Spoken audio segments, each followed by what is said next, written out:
Hello, I'm Dr. Julia Moritis, and I am here today to talk about implants versus bridges. What are some options for you if you are missing a tooth? So in this video, we're going to cover the pros and cons and differences between implants versus bridges for filling in a space if you don't have a tooth there. But if you have any other questions, please ask your dentist.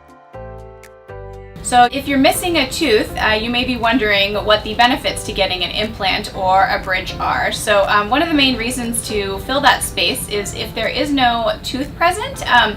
Typically what happens is that the adjacent teeth, so if there's one tooth here and one here, and then you're missing a tooth here, is the adjacent teeth, they kind of want another tooth to touch. So they actually tend to start tipping into that space. So this can affect your overall bite.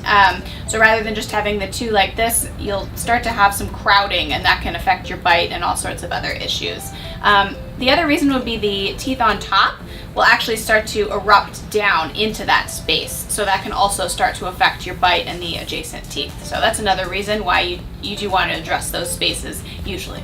So what is an implant and what is a bridge? So an implant is essentially a metal screw, or you could think of it as a metal root that is surgically implanted into your bone, and then on top of that goes a crown. Versus a bridge is a span that goes from two different teeth, or it could be more, and then a fake tooth essentially is hooked in between them in the middle, and that just gets placed directly onto the neighboring teeth that are next to the space. So why might you want a bridge versus an implant? Sometimes it's not possible to get an implant.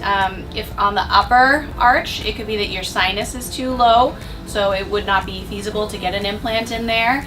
It could be that for whatever reason you're not healthy enough for surgery, in which case a bridge may be a better option. Another reason why you might get a bridge instead of an implant would be if there's a nerve that is in the way of placing an implant. So the implant could not get down far enough, then a bridge might be a better option. How do you floss if there's a bridge? So if there's a bridge there, what you're going to do is just obviously on either side of it, you'll floss like normal, but for the piece underneath, where it's attached, you're going to have there's a couple of options. One would be a floss threader, which you kind of just thread underneath the bridge and then just kind of move it back and forth to get anything that's under there.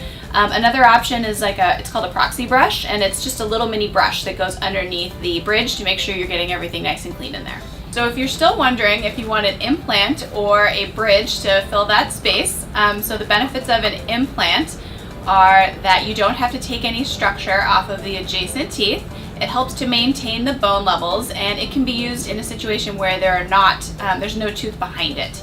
A bridge is a great option if you are unable to have surgery, or if there's another reason precluding you from getting implants, such as a sinus level issue or a nerve. Also, if you have an implant, you are able to floss just like a normal tooth, so that's a great benefit. So I hope you've learned today about the differences between implants and bridges. If you have any other questions, please leave them in the comments, and we can hopefully get to them. Thanks!